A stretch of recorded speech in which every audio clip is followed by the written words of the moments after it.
Democratic आज़ाद party के सदर गुलाम नबी आज़ाद इन दिनों घाटी के दौरे पर हैं।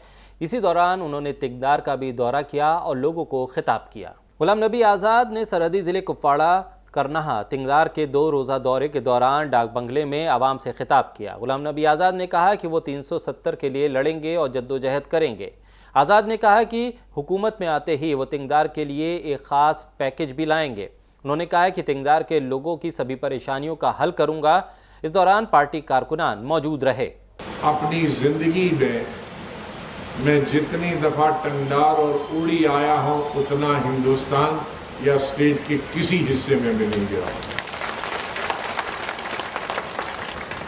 मुझे जहां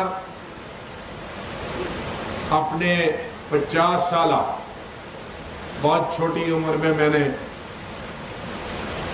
20-22 साल की उम्र में पढ़ाई खत्म करने के बाद सियासत में हिस्सा लिया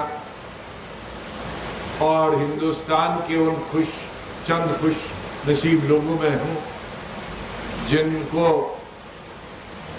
32 साल की उम्र में इंदिरा गांधी की काबीना में काम करने का मौका मिला। तो इतने वर्षों में मुझे दिली तसल्ली है, यहां कोई बिल्डिंग खड़ी नजर नहीं आती, कोई स्कूल नाम की चीज नजर खड़ी नहीं आती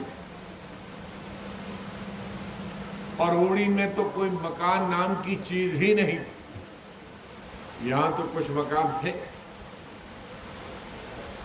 तो ऐसे में और अक्टूबर नवंबर का महीना और 1 महीने के बाद ही मैं चीफ मिनिस्टर बना, तो मेरे सामने बहुत बड़ा चैलेंज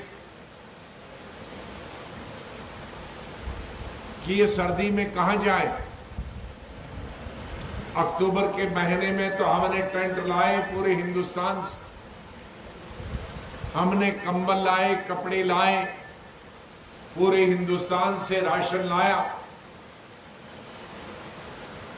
लेकिन दिसंबर के महीने में, नवंबर के महीने से ठंड शुरू होती है और जनवरी और फरवरी का महीना यहां छत के बगैर हमारे ओड़ी और टंगदार के लोग कैसे रहेंगे।